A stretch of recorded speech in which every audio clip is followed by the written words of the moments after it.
Hello and welcome to another episode of Chats with Chip. I'm your host, Chip Griffin, the founder of Saga, the Small Agency Growth Alliance, and I am delighted to have with me one of my most frequent guests, Patrick Rogan of IgnitionHR. Welcome to the show, Patrick. Hey, Chip. Happy to be here. I am happy you are here because I wanted to talk to you about getting help. So I turned to someone who can give that kind of help about how to get help, and let's see how circular we can make that. But All right. Before we jump into that topic, if someone has, for whatever reason, never heard you on one of my shows or doesn't know you otherwise, who are you and why are you here? Sure. My firm is IgnitionHR.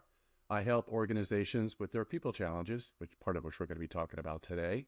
My focus is in the human resources area. I do fractional HR leadership roles. I do spot solutions for individual problems. I do a lot of work in the policy area, all that. And you work with a lot of agency owners, including some of my Saga clients, which we really appreciate, yes. because you're able to help navigate all the challenging situations that we all inevitably come up with as small business employers. And today we're going to talk about, I think, one of the toughest things, which is how do you help employees when they need help, when they're feeling stressed? I'm not talking about work performance so much. Mm-hmm. Work performance may be a symptom or a result of what we're talking about here, but I'm talking about the stresses that come to employees. And some of that may be work stress, but I really particularly want to focus on stress outside the office that perhaps is bleeding over either into their actual performance or just their demeanor. And I mean, sometimes you just know something's wrong and you can't put your finger right on it. Yeah, this is the number one hot topic that I've been getting from my clients. It certainly took an uptick 5 years ago with COVID, and it has diminished some, but not as much as I would have anticipated. So, I see it in just unusual things in the workplace that I used to not see before. There are anxiety-related things that you'll see manifested in the workplace, some of which are maybe the result of the workplace. More often than not, they originate outside of the workplace. And there's a lot of confusion with business leaders and agency owners in particular about what do I do about this? And the first question I typically get is it just me? And the answer to that is no, it's not just you. I was looking at some recent data, a couple of SHRM survey, the Society of Human Resource Management surveys out there. 44% of U.S. employees right now feel burned out at work. 45% feel emotionally drained, and 51% at the end of the day are just like out of gas, totally. And 84% of workers, by the way, believed poorly trained managers are a factor in their work and stress. So that's just something to keep in the back of our mind. But yeah, it's big. It's a big honking challenge right now.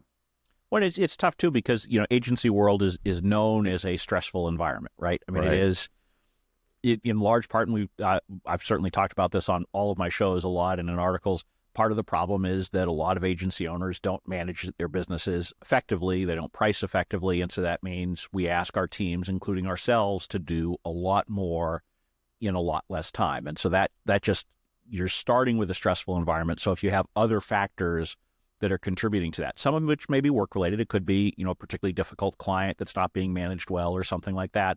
But a lot of it is the external things that you allude to. And right now we've got a situation where there's a lot of stuff going on in the world, domestically, internationally, economically, and these are causing issues for the team members of a lot of small agencies, whether it's because your spouse works for an organization affected by some of the budget cuts that's taking effect, whether some of the societal issues are concerning you, whether you just are, kind of stressed out because you see all the headlines and you don't know what to make of it all.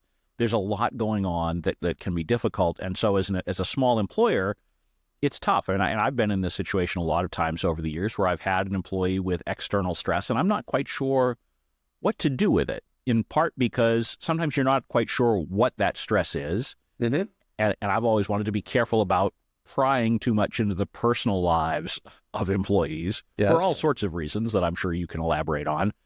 But so when you look at a situation and you figure that as far as you can tell, it's not work stress. It's likely to be some kind of stress outside the office. Mm-hmm. Where do you begin? Yeah. So I think it's important to make sure you're keeping the lines of communications open. So hopefully you're running your agency in a way where stressful situations that are contributed from either you or how your organization is set up or how you manage your employees or not is not contributing to stress. Hopefully it's relieving stress, and that's, the things are generally moving in the right direction. But what I'm seeing a lot of now is either behaviors or changes in output or indicators that are really unusual for someone who normally is either going at a steady pace or even at a very, very, aggressive pace in terms of getting things done. All of a sudden things change. And it's important, I think, to address that as early as possible as when you're noticing it's happening, because particularly if it originates from outside of the organization. And there are so many, you mentioned a few, but there's so many other reasons for stress outside of the organization, whether it's in the family or political disruption related or, environmental, whatever, there's a gazillion of them out there. I think the earlier you can address it, the better it is, because you can at least be aware of what it is that's causing the problem. So, for instance, I was working with an agency recently, and we had one of their high-producing employees all of a sudden who was missing time from work. His productivity was down, and they, quickly got on top of it and said, "Hey, we noticed things are a little bit different. What's going on?" Well, it turns out one of his parents was ill, and they were like, "Well, do you need to take some time off to deal with this?" And he was like, "I didn't know that was an option." They're like, "Of course that's an option. Yeah, it's, and they were very upfront. They were, they didn't let it linger on. He did take some time off. He was compensated for a good chunk of that. He was able to resolve the problem. And, a month and a half later, when he came back, he was like 100% productive. I mean, it was just like a textbook example of how to deal with an outside stressor that's respectful. And what I like best about it is he didn't need to share this with them. He did. He also shared it with others that he worked with, as well as what the leadership team did to support him. So you took a very negative situation, a problem, but yet at the end of the day, he was able to take care of the problem. He came back working gangbusters, and the entire organization, it wasn't a huge agency, everyone saw what happened and they were like, "Wow, this is really cool. This is why I work here." So I do think you can flip it around, but I think it's important, particularly when things just don't seem right, have a conversation and along the lines of, "Hey, listen, I notice things aren't like they normally are. I notice we missed a deadline. That's very unusual for you." Ask a very open-ended question. "What's going on?" And just see what they say. They don't have to tell you specifically what it is if it's outside of work related, but asking the question and opening the door for that conversation is totally good. And the best way to do it is with an open-ended question, just like that. Is typically how I would approach it.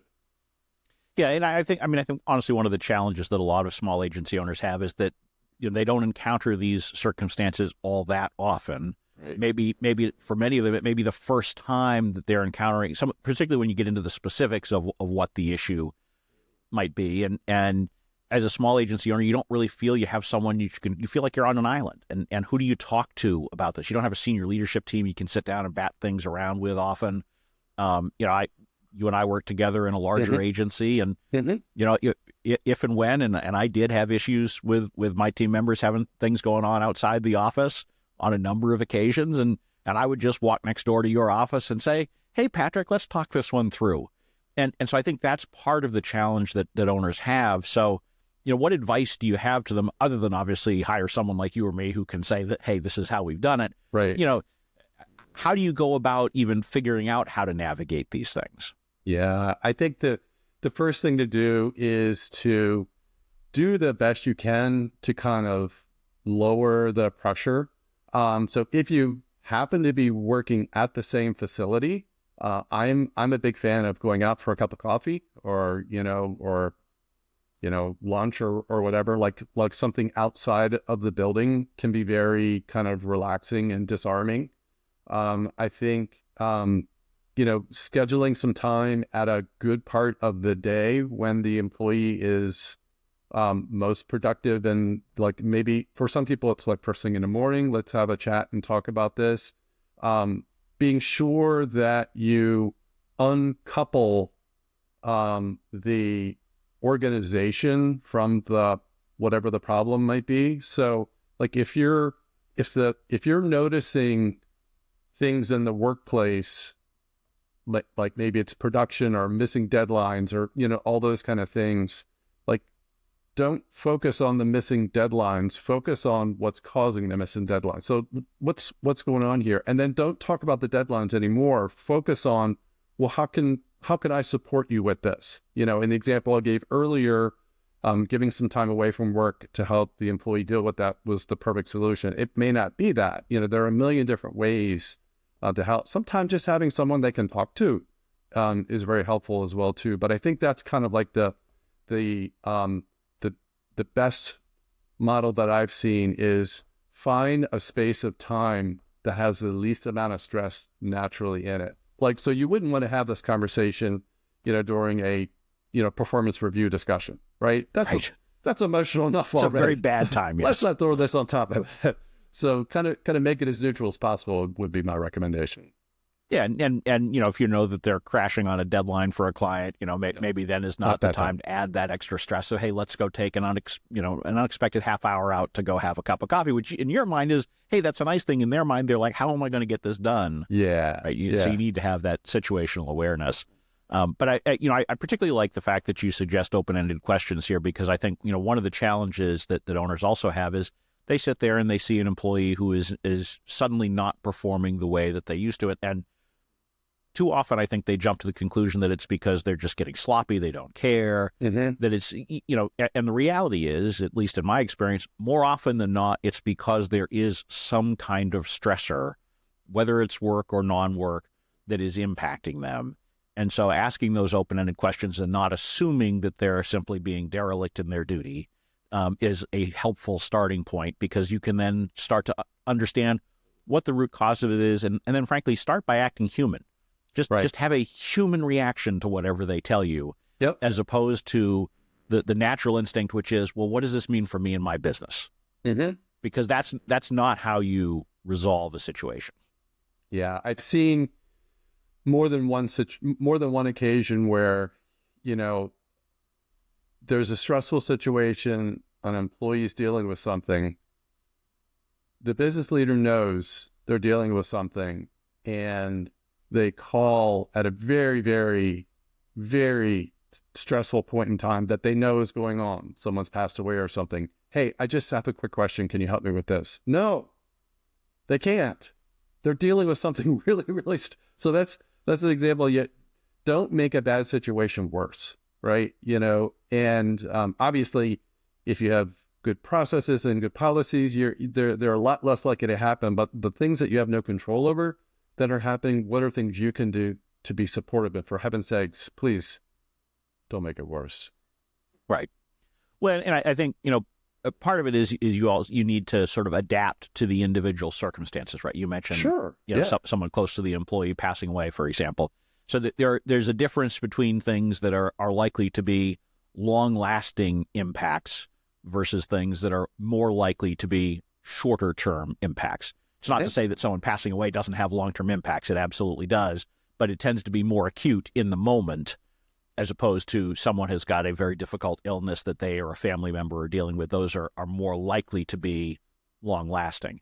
So is there a way you would approach them differently based on that nature of it, whether it is more short-term and acute versus long-term chronic issues that need to be handled? Yeah, so with the I'm seeing more of the long-term chronic things in the last couple of years than I have in the past. So they could be emotional related. They could be, someone a personal illness, that is going to have a long recovery period. It could be, a family member who has an illness that's going to have a long recovery period. I think that being open to flexibility as much as you can go a long, long way. So look, let's say you have a strong performer on your team and something's going on, and they're typically, kicking out 50, 60 hours worth of productive work every week. But that for them to be able to deal with whatever this other problem is, that's not going to be sustainable. Like maybe they're going to be for a period of 3 or 4 or 5 months. Maybe you need to change that expectation. I've seen employees ask to go, hey, can you just put me on like part-time, 30 hours a week and let me deal with this? And for a high-performing employee, most agency owners will bend over backwards to find a way. The last thing you want to do is have to replace this person, right? So if you get 2/3 of them, for 3 months versus the whole person for that 3 months, most are going to say, heck yeah, I would do that. But yet in the situation, lots of times what I hear is, no, I really need this work done now. This is a critical client. This is a critical need that we have. And this is where I need that person's focus. And I find that to be a little bit tone deaf, because if that really is a top performing employee, for heaven's sakes, why in the world are you risking losing them because you have a client need that you're going to value higher than their need? I mean, all needs have to be met, but I think sometimes a little bit more flexibility and at least sensitivity to the situation is probably the most important thing. Well, let's talk about, we have a client that's really important. Let's think of another way. We have someone who works on your team. Maybe they could have a little bit, kind of just be open to different creative solutions to get things done in a way that meets the needs of the employee at the same time. Does that make sense? It does. And I think you're touching on really the crux of the problem in many cases. Once you get past the initial communication aspects of it and things like that, is, how do you strike that balance? Because as a small business, you and as a human, you want to be flexible, but as a small business, you also don't have the same level of resourcing that you might in a larger organization to absorb someone who is not able to perform at their fullest. And so trying to figure out how you can balance it out, I think that's really one of the trickiest things to do. How far do you bend? Mm-hmm. And in some ways, the new work environment has taken away some of the best tools that I had in the past when I encountered these situations, because I would immediately sort of on my checklist start offering remote work, flexible hours, things like that. Everybody's got that already. Yeah. so it's no longer really a meaningful gesture to say that. And so, because I found that I was often able to offer that as a good way to sort of just at least start down the path of being human and helpful, and then we can figure out where to go from there. But now everybody's already there, so you don't have as many of those easier tools that you can deploy. So how do you make that judgment where you've bent as far as you can, because you still do have a business to run? And I do agree that too many are short-sighted about the cost of replacing an employee, both in actual cost as well as the impact to the business. But at some point, you can only be so forgiving and so flexible and until you get to a point where it's just not tenable anymore. How do you figure out when that is? Yeah, it's different for every agency, and where that point is. Sometimes it's, well, in the example I gave before, they had the employee off work for a long period of time, and they were able to find a solution to totally backfill him. In some cases, I see, take advantage of a freelancer to help. In other cases, it's, have someone who's a level or two below, kind of put them in a stretch role and see what they can do. Sometimes it's the agency owner themselves that steps in and fills the gap. So I think the trick is to be creative with that, but make sure you're aware of all of the tricks you have in your bag to solve that problem. Sometimes there's a solution out there maybe that you hadn't considered. And some may be cost ineffective for a period of time. If you can live with that, I would suggest you consider it. If you can't live with that, then you have to figure out, what's the what's the best solution for you. But in general, I encourage to be as flexible as you can, particularly when you know it's going to be temporary in nature. Right, and I think that's part of the calculus here, right? I mean, Yeah. the longer it's likely to last, the harder it is to maintain a level of flexibility, and so the more you may need to figure out how to either have a permanent fix or go separate ways if that's necessary. Yeah. I think this is also a good point to pause and say, make sure that you are considering any legal or regulatory requirements that may be in effect for whatever circumstance presents itself, because there are things that you need to be thinking about here. If you allow employees to take leave, typically you have to allow them to come back to their role, depending on the exact nature of their leave and all of that kind of thing. But there are a lot of those things that you want to be consulting with someone like you, Patrick, or an employment attorney or something to make sure that you're not tripping up. And every state is different on these things too. Right. So you just want to make sure that you're not getting yourself into trouble. And honestly, it is one of the challenges when you ask those open-ended questions. Sometimes you do get information that now puts you in a box, because now it's tripped a regulatory tripwire, if you will. So I still encourage those open-ended questions, but be aware that you may now gain knowledge that means that you need to treat the situation differently from a legal perspective. Yes, and keep in mind that there are federal regulations and there are state regulations, and sometimes there are even local county regulations that, based upon a whole number of factors, including the number of employees you have, which could be 15, could be 20, could be 50, or could be 1, depending upon how the regulations are done. So yeah, I would say when you're at the point where you think parting ways might be the best option, make sure you have your bases covered from a legal perspective. Yeah, it's a lot safer, and I would generally encourage you to start asking questions of your professionals before you get to the point that you think you might have to pull the trigger, because there are certain steps along the way that can make it easier if that's where you have to go with it, and or you can at least plan for it if you know, hey, I can't do this. I need to offer them their rollback, or I need to do this, that, or the other thing. The sooner you know that, the easier it is to plan. You don't want to be shocked when you get to the point where you're like, oh, I can't eliminate their position because of X, Y, or Z. That becomes even more difficult to handle. Yeah, I hate when I get the call, hey, I separated this employee and I need some advice, versus I'm thinking about maybe separating with an employee and I need some advice. Like, the latter is so much easier because, we the options kind of are done once you call me after it's done. I have to unmess it up. That's a lot harder than helping you do it the right way from the beginning. So, one of the things that in larger agencies you tend to have is an HR team that you can, bring in to help, and you can perhaps refer the employee to them. Many larger businesses have employee assistance programs and things like that can be helpful. As a small business, you're unlikely to, or less likely at least, to have those resources. Are there resources that smaller businesses can offer to employees to be helpful in these situations beyond, like, particularly if you think you're in over your head as far as actually advising the employee beyond just working through the work parameters?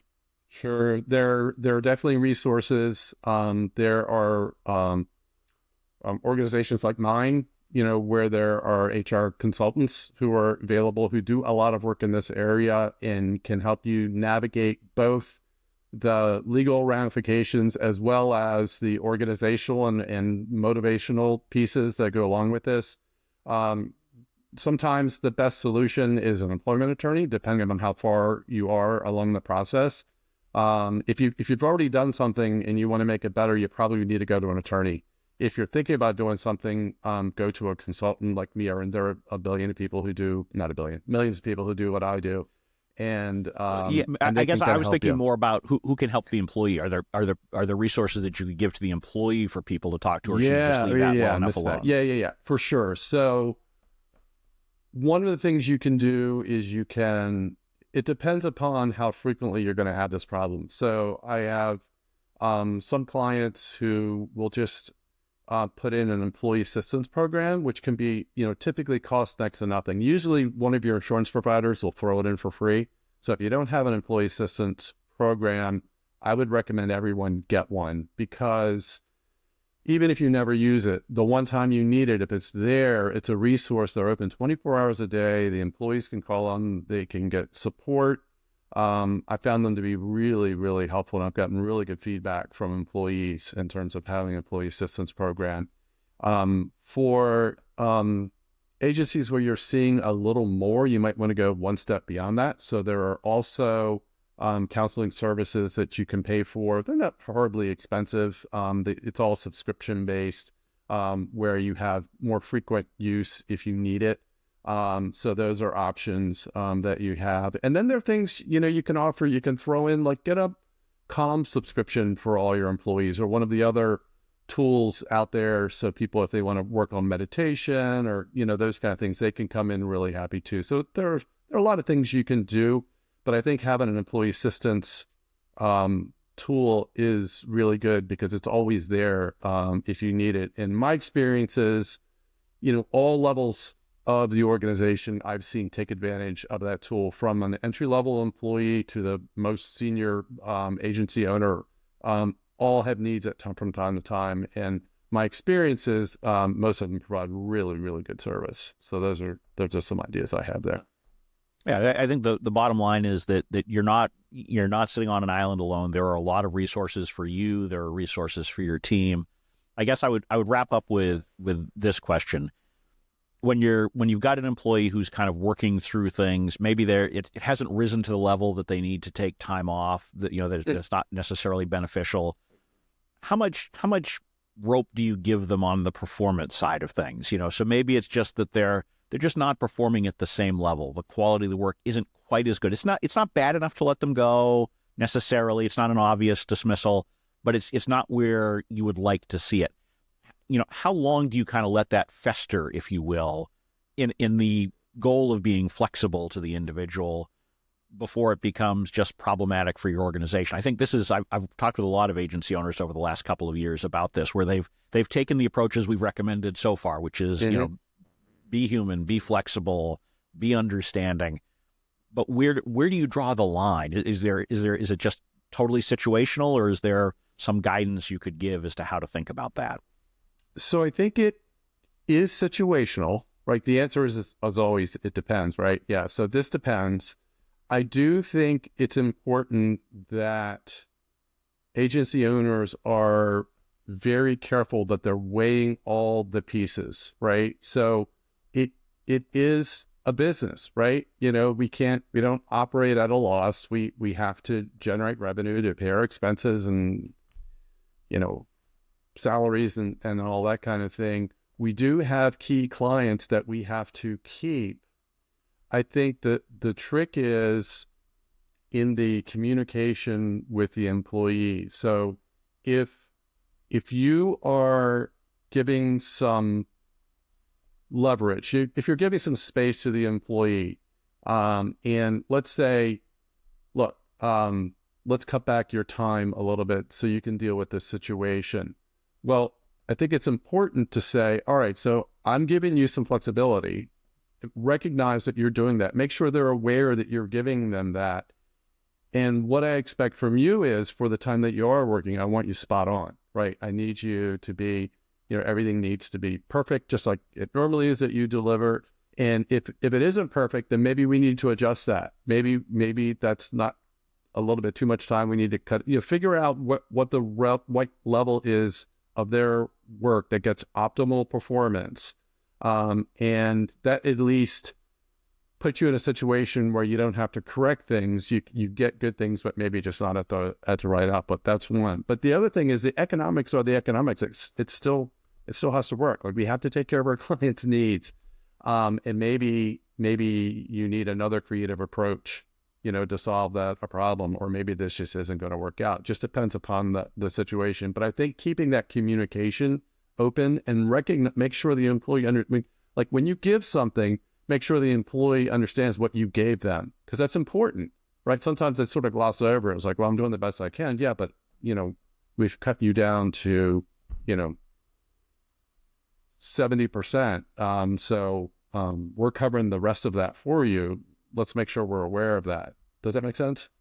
It does, and I think I think you have really underscored the fact that yes, you're human, but it is also a business. Yeah. You do need to achieve results, and to me, I think one of the places where you really draw the line is on, is it impacting the actual outcomes for clients or the outcome of your agency with that client? In other words, if it starts to threaten the relationship or it starts to threaten what you promised to do for that client, that's a bigger deal than if it's just not at the quality that someone used to do. Mm-hmm. Or, maybe they cut it a little bit closer on deadlines versus missing deadlines. I think the magnitude of the impact needs to be an important consideration here, because I don't think there's any sense in getting worked up if the work is good enough still.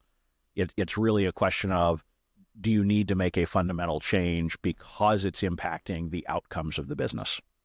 Yep, I totally agree. So with that, if someone would like to reach out to you for more advice on this, or maybe a particular challenge they have, or just learn more about the resources that you put out, where should they go? Well, it's real easy. I'm at IgnitionHR.com. You can click a button and schedule an appointment with you right on the front page. Excellent. Well, I can vouch for your wise counsel and ability to navigate lots of really tricky situations. You and I have dealt with some really fun ones over the years, both Yes. In our work together as well as for clients. So with that, we will wrap up this episode. I thank everybody for listening. Patrick, I thank you for joining me yet again. Again, my guest has been Patrick Rogan of IgnitionHR. Thanks, Chip.